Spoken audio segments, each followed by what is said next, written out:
Halo guys, ketemu lagi sama gua Sandi, gitaris Unar. Nah, sekarang kita udah masuk ke episode kedua. Selamat datang di YouTube channelnya Unar bersama gua Sandi dalam acara Gitar Talk. Yeah. Oke, kalau minggu kemarin kita ngebahasnya soal diatonic major dan improvisasi dan lain-lainnya. Nah, sekarang di episode kedua kita masuk ke minornya, diatonic minor. Apa aja sih yang akan pelajarin hari ini? Sedikit isi-kisinya, yaitu tentang kayak kemarin kan dalam mayor ada diagramnya. Nah, di minor juga pasti setiap diatonic itu ada diagramnya. Nah, kita akan bahas dari diagramnya lagi. Terus kita gunakan dia untuk fingering.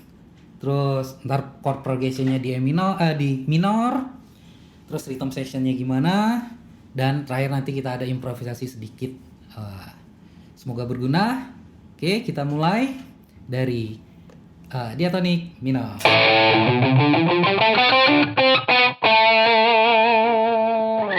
Oke, pertama ya pasti diagramnya dulu yang kita bahas. Kita mulai dari minor. Sebelumnya kita cek dulu ya diagramnya. Ada di sini nih. Nah, diagram udah. Sekarang giliran kita detailin satu persatu apa aja yang bentuk-bentuk jarinya, bentuk-bentuk tangannya, supaya kita bisa ngafalin diagram itu dari fret 1 sampai ada yang 22, ada yang 24 gitu loh. Hampir sama sih, cuma ini lebih pendalamannya lagi lebih ke minor. Biasanya minor ini apa ya, lagu-lagu rock, lagu-lagu sedih-sedih yang minor gimana gitu banyak digunain. Oke, nggak lama-lama langsung ke diagram. Kita cek satu-satu. Kita coba dari kemarin kita mulai dari C mayor, sekarang kita coba dari C minor. Oke, gue detailin satu persatu ya dari pelan sampai cepet buat bentuk-bentuk jarinya. Oke, dari C. Kita mulai dari C, bentuknya seperti ini. Dari pola 1 dulu ya.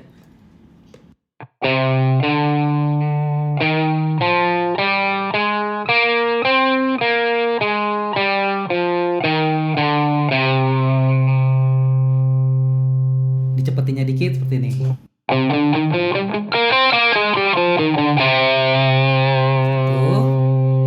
Mulai dari senar 5. Kita coba dari senar 6 dengan pola yang sama.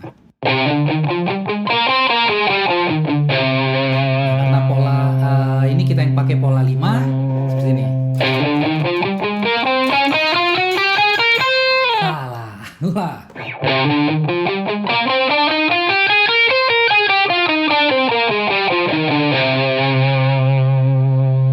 Pola 2-nya.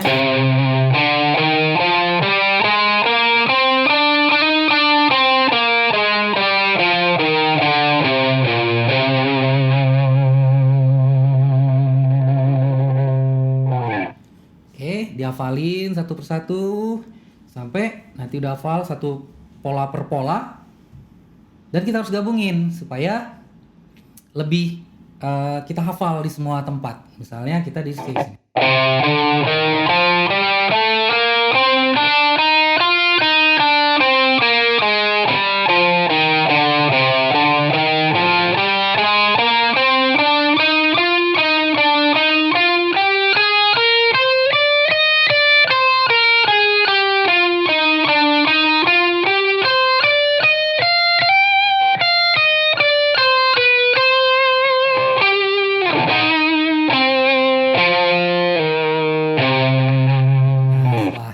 Satu-satu pola dihafalin, baru kita jalani satu persatu sampai ke semua fret yang ada gitu.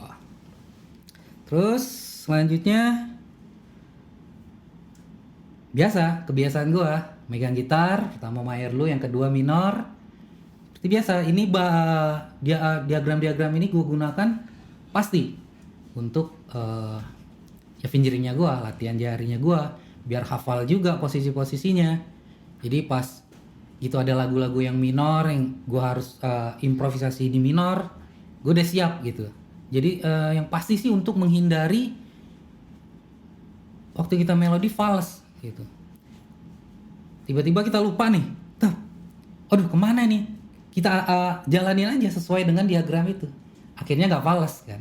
Itu sedikit masukan sih sebenarnya. Walaupun ya pada umumnya masih sering banyak salah sih. Oke, nah untuk udah diagram udah hafal, selanjutnya kita pakai buat latihan penjarian. Biasa pakai tempo lagi. Nah, gua akan gunain metronom lagi ya. Oh ya, metronom yang gua pakai di sini dari aplikasi Android, teman-teman. Apa namanya ntar ya? Namanya Pro Metronom.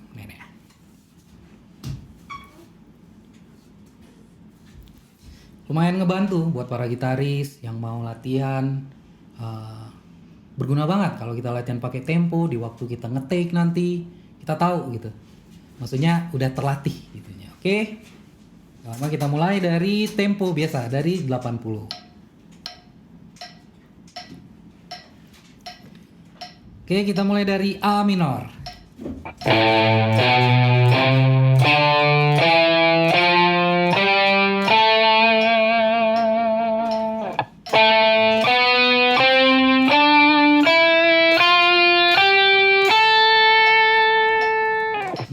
Gue pakai 1/4, jadi dalam satu ketuk satu nada.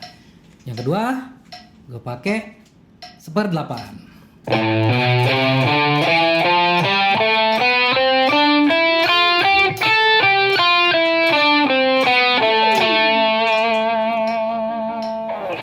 Tuh, terus triplet, kita gunain triplet.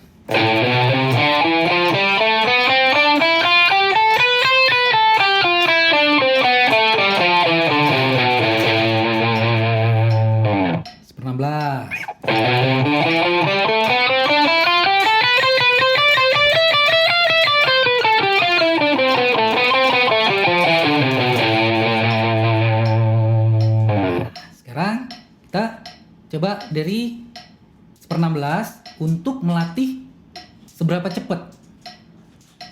Gitaris tuh walaupun kita bukan yang gitaris rock atau gitaris yang shredder, tapi minimal kita punya target untuk mengejar speed kita masing-masing. Karena kita ini kan gitaris itu fungsinya di band itu sebagai rhythm dan melodi gitu. Jadi saat tempat-tempat tertentu kita butuh speed untuk menaikkan emosi misalnya. Misalnya contoh ya, gue ada melodi, misalnya gue improve aja melodinya. Ini gue pakai tema. Gue mau naikin dikit emosinya.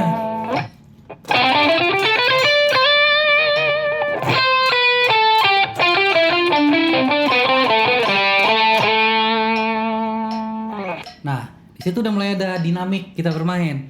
Ada tema, tema gitu pakai yang 1/4 atau 1/8. Nah, untuk bagian-bagian emosi kita gunain 1/16-nya. Nah, poinnya sekarang kita harus belajar 1/16-nya untuk mengejar speed tersebut. Karena emang paling susah. Gue aja sendiri tuh suka kewalahan kalau udah ada part-part yang 1/16 di tempo-tempo tertentu. Apalagi kalau yang belum fingering, di rumah belum persiapan, waduh. Itu sih gak enak banget, pasti main udah gak mood. Yang gak enak pasti teman-teman juga pasti gak enak dengernya. Nah, makanya gue sharing gue kali ini biar teman-teman itu lebih fokus untuk latihan lagi gitu.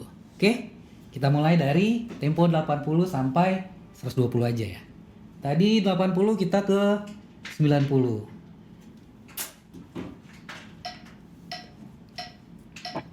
Terus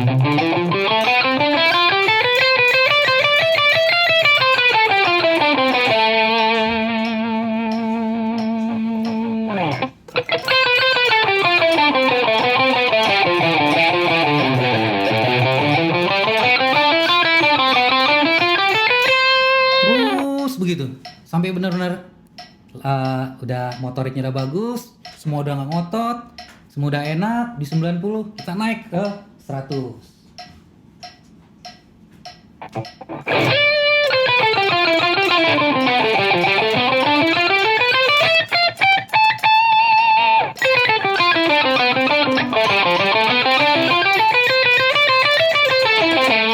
Ada arpeggionya. Itu bentar, tapi itu intinya ada, tapi kita nggak bahas dulu arpeggionya, tapi itu masih dalam minor. Naik lagi 110.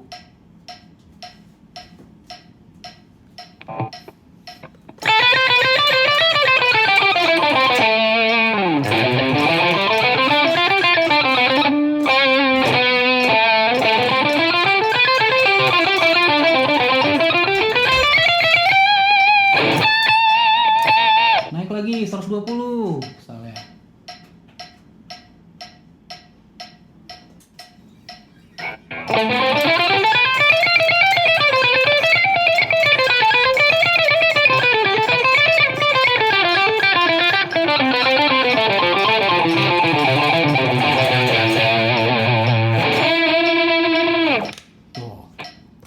Kalau kalian mau jadi shredder naik lagi 130 dan seterusnya kalau mau jadi shredder. Biasanya shredder itu minimal harus bisa 180 minimal.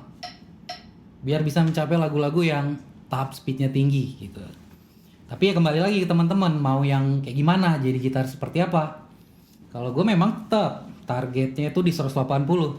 Tapi kembali lagi kalau kita latihannya rajin ya pasti bisa. Misalnya gini, latihan yang seminggu 2 kali, ya bilanglah sejam atau 2 jam, sama orang yang tiap hari, dampaknya itu pasti beda kan? Ya nggak, ya pasti yang rajin itu pasti langsung, wih udah jadi ya. Kayak gue gitu dulu, gue kurang rajin dulu latihan. Alhasil gue bareng temen gue yang rajin, dia baru setengah tahun udah bisa main speed lagu-lagu yang wah lah pokoknya, khususnya rock atau nggak harus rock sih, kepake di mana aja, lagu-lagu apa aja yang speednya tinggi, baik mau main jazz speednya juga harus bisa gitu. Nah, gue yang jarang ya hasilnya dia lebih terdepan. Ya itu sedikit masukan buat teman-teman buat lebih rajin lagi sih sebenarnya. Oke, terus tadi kita udah latihan fingeringnya. Nah terus kita main biramanya, tetap kayak episode kemarin urutannya adalah biramanya. Tadi gue mainin cuma 1/16 ya kan, 1/16 yaitu untuk motorik latihan untuk biar lemes semuanya, biar lebih enak mainnya, biar lebih dapet juga soulnya semuanya lah pokoknya. Nah birama ini untuk tahap improvisasi sebenarnya. Kalau untuk improvisasi sebenarnya lebih banyak lagi nanti licks yang akan digunakan. Tapi ini gue bahas basicnya aja ya, biar bisa tahu improvisasi itu menggunakan beberapa birama, biar lebih ada dinamiknya. Oke ya, kita coba di 100 aja deh. Ini menggabungkan beberapa birama, kita mainnya di A minor ya teman-teman. Oke, ini tempo 100. Dari 1/4.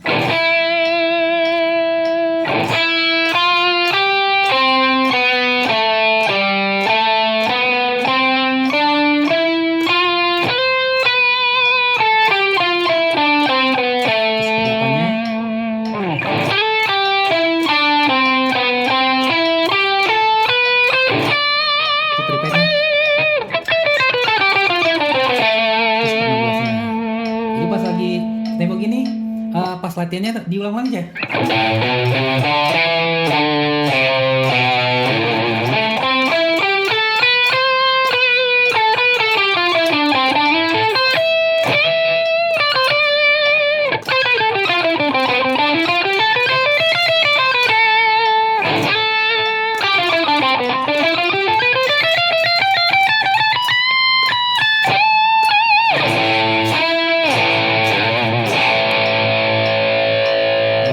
kurangnya gitu. Nanti teman-teman sendiri tinggal explore aja. Yang penting tadi itu hafal semua diagramnya. Misalnya dari A, dari C, misalnya kita dari fish, misalnya dari fish. Kita kaji lagi tuh diagramnya tadi.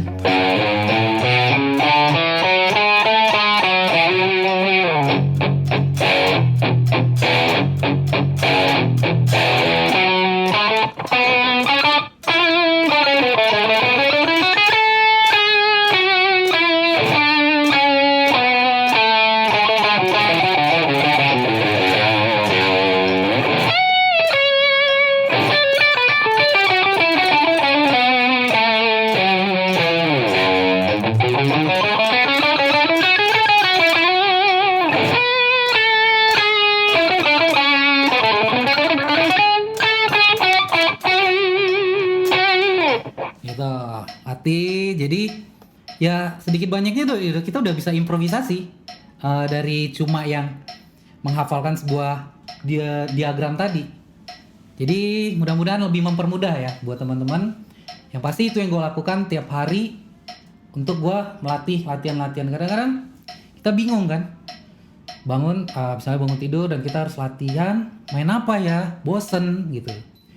Tapi gue yakin sih kalau kita pakai pola-pola yang kita suka, ya mudah-mudahan teman suka dengan pola. Ya ini pola dari guanya secara pribadi. Ya mungkin kalau teori-teori atau gitar-gitar mau belajar licks di YouTube udah pasti banyak banget dan pasti mudah banget lah. Apalagi zaman-zaman era-era yang lebih modern sekarang pasti lebih gampang. Nah tapi itu tadi gimana cara menggunakannya, mengaplikasikannya. Nah makanya gue kasih masukan, coba biramanya diubah-ubah. Nah, misalnya licks-nya itu seperberapa dimasukin dengan birama yang di dalam tempo ini gitu. Nah, oke. Udah bisa improve, udah enak, udah mulai hafal, next. Udah capek tuh, udah latihan melodi. Sekarang kita latihan chord progression. Kenapa kok chord progression itu bukan di awal sih? Ya kalau buat gue pribadi memang gue harus melemaskan dulu semuanya.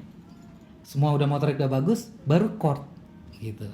Kayak chord yang dipakai di A minor kan, misalnya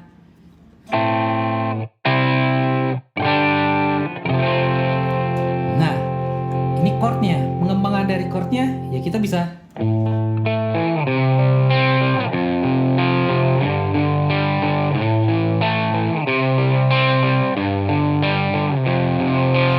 misalnya A, B, C, D dan seterusnya.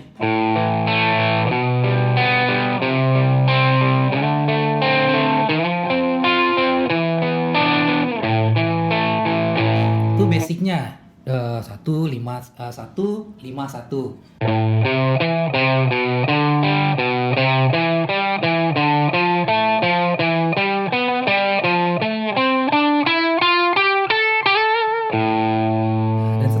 Dan seterusnya dilatih terus. Nah,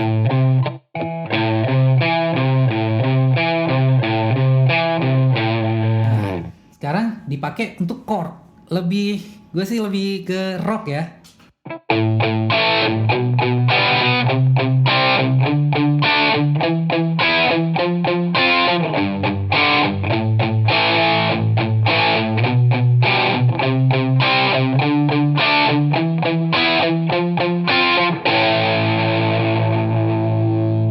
Oke, itu chord progressionnya dari A. Terus udah masuknya ke rhythm sectionnya tuh.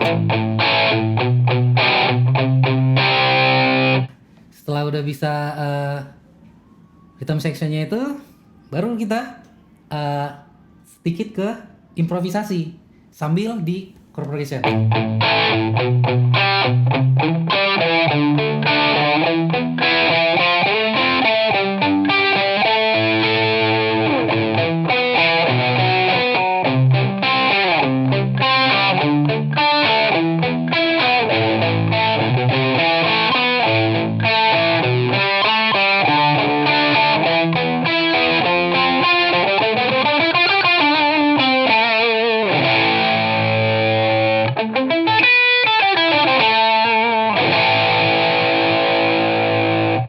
progression dalam bentuk rock. Oke, sekarang kita masuk dalam chord progression yang chord.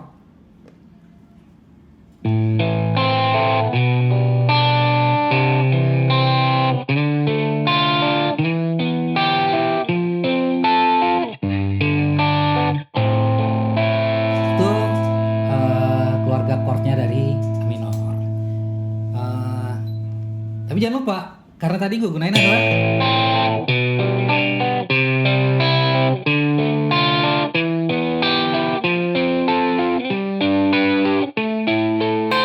kan kejauhan tuh.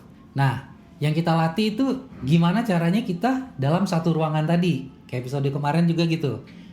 Setiap chord yang kita mainkan bermain lagu ya udah dalam satu ruangan ini, dalam ruangan middle, dalam ruangan tinggi gitu. Jadi kita biar tahu komposisi kapan kita harus lebih rendah, kapan harus tinggi untuk chordnya. Misalnya di sini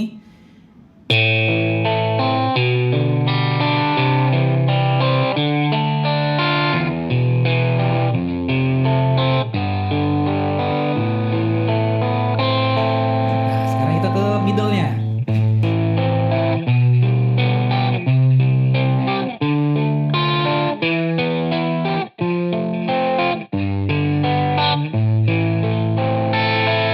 Next.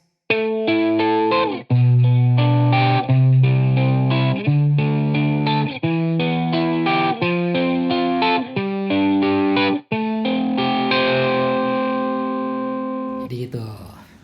Jadi kita udah hafal semua posisi-posisinya. Udah. Bentuk-bentuknya kita udah tahu, main melodinya kita tahu, main ritmenya kita bisa, bahkan sampai chordnya kita bisa. Ya, pasti sangat dibutuhkan. Jadi apa session player, mau jadi main musik-musik di pengamenan, itu pasti selalu digunakan. Buat juga pemula juga penting banget. Itu misalnya mau lebih cepat, walaupun yang cuma hobi, tapi kan bisa berguna buat nanti kalau misalnya mau ngejam sama teman-teman, mainnya nggak gitu-gitu aja. Jadi semua part kita bisa mainin. Oke, itu dulu untuk teori-teori dasarnya. Terakhir kita masuk ke improvisasi, ya. Di awal video juga emang udah ada gue kasih sedikit tentang improvisasi di minor. Kita akan coba lagi eja pelan-pelan, apa aja yang digunain, seberapa yang digunain. Oke?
Semoga bermanfaat.